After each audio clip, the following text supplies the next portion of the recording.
Here we have my own Volkswagen Beetle. Now, Matt, I owned this one for about 19 years before I eventually sold it. So it started out, I think I bought that when I was about 18, if I remember right, from the Volkswagen show. It was pink when I bought it. Yep, I think it's called like ruby stone red or something like Porsche color. It looked cool, a really nice car. Just freshly finished restoration when I bought it, so it was mint. That was my daily driver for about three or 4 years. For about 3 years. The engine kept letting go, so we decided to put a Subaru engine in the back of it. It's a 2.2 litre Subaru Legacy engine. A lot of modifications to get that to fit, and we were one of the first back in the day, 20 odd years ago, to start putting Subaru engines in. Actually got in touch with a good mate of mine now, Andy Raw from TSR Engine Performance, and he was drag racing at the time, which got me into drag racing, and then that spiraled out of control.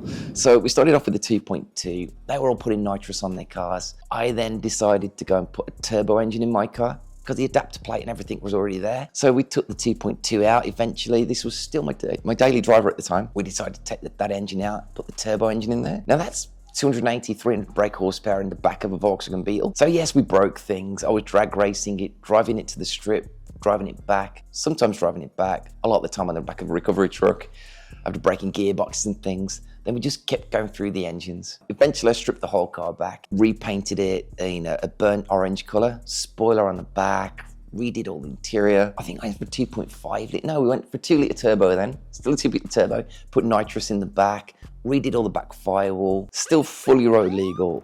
That was such a cool car back then. I mean, it flew. On the street, it was fast as hell. I think they got like a best of 11-second quarter mile back then. Then we went 2.5 litre, then I started this company. That's when I thought, right, let's strip the car.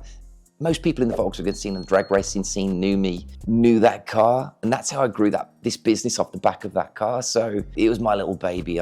We rebuilt every nut and bolt on that car was absolutely brand new when we finished with it. So I decided to strip it back and make a showcase of it. It was mint already, but I always wanted to do a house of colour candy paint job on it.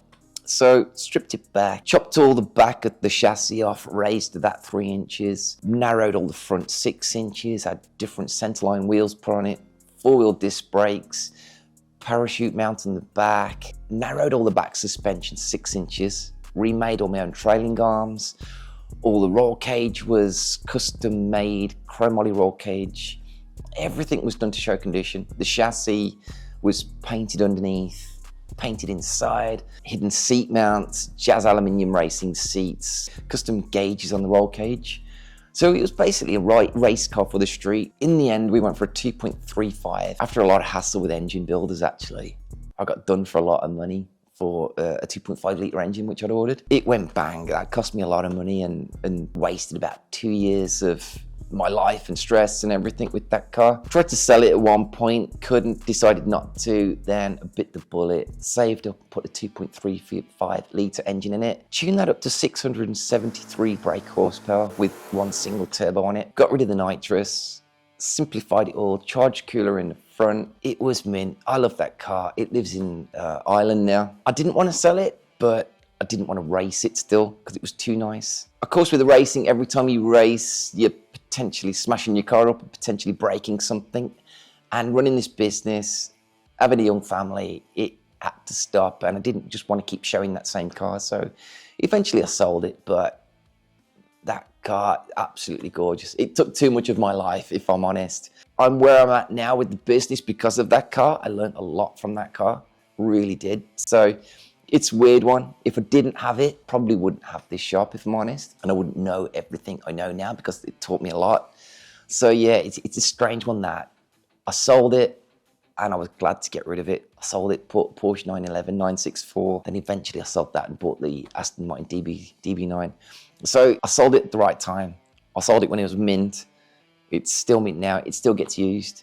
So I sold it at the right time. Do I miss it? I'm not too sure. I miss the look of it. I don't miss the maintenance. Don't have time for it. But yeah, definitely one of my favorite cars. Owned that car for like, say, 19, 20 years. And it was mint. So I'm sure I'll see it again at some point. Right, so this car is owned by my good friend. This is the guy that got me into drag racing back when. This car was so cool. He asked me to paint it. Now, this car was the third car I ever painted when I started this business. He knew that I'd built really nice cars for myself, before I owned this place. When he asked me to paint his race car, he was just, can you paint it, design a colour for it? And I said, okay, it's a fiberglass stretched shell of an old Volkswagen dragster called Outrage. He didn't give me any tips or clues or anything, what colours he wanted. His colours on his website were black and orange. So I was like, okay, I'll stick with the black and orange. I just do a drawing. I did a little sketch of the flames and I said, do you like that? Just a sketch basically. And he's like, yeah, let's go for that. It was about 3 weeks of prepping on that thing. It took a lot of blocking to get that thing straight. And because it was going black, I wanted the arrow straight. Although it's a race car, so what? Getting the arrow straight, all the back end of it. A lot of detail in that actually, with kind of fake door gaps and things. All those had to be dead nice and edges were chipped and this, that and the other. Prepped it all, primed it twice, blocked that back, painted it black base coat. And I'm gonna do orange pearl flames all over it. So of course, there was a lot of masking. I'd never masked flames before, but I know I could do it, it's just time. So fine line tape came out, masking all the flames down the sides and all down the back. Now the back of that car is where it really stands out, I think, because the flames wrap over the roof and just go right down the back because there's a fake back window, if you like, so all that could be paint. One side of the car isn't the same as the other. So basically, when you're masking flames, you do one side, take a template of it, stencil it with a little pounce wheel, flip it over, and then use chalk and dab through the little holes that your pounce wheel has just put in the paper. And then in theory, if your car is absolute opposite, like a normal car would be, you just mask out that line and you've got opposite flames, like you've just flipped over. This wasn't the case at all with that. Flipped it over and one side of the car was completely different. It was probably about 2 inches out, the one side to the other. So obviously all the flames had to be maneuvered and moved around. So from the eye, it looked absolutely perfect. But if you was to get measuring tape out, those flames are different side to side. But you'd never know by looking at it. I don't know if anybody even knows that until they're watching this. That took hours, if not days, to mask that out. Masked the whole car. Painted the orange, of course, lacquered it all out. Load of lacquer to bury it all. Then the pinstriping came. Now, I'd never even pinstriped before as well, so it's the first time I'd ever pinstriped as well. And bear in mind, this is the third car I've ever painted. Full-on flame job. Pinstriped it all. I think I finished about 2 o'clock in the morning, the day before, and he was going to come and pick it up. So he came up to the workshop. I've got it in the spray booth at the time, and I almost made him cry. So it was a wicked reaction because he didn't know what to expect. I'd give him no photos. I hadn't showed anybody anything. So he came up, we collected it, picked it up. That day after, we took it to the Volkswagen show. There was no engine in it. It was an unfinished car. It was just on a rolling chassis, body down, and he won Visitor's Choice Award. So absolutely love it. Since he's gone to bigger things, that had a different engine in it. It's gone to bigger things now, and it's with a new owner, with a new engine in it. And hopefully be out soon again racing.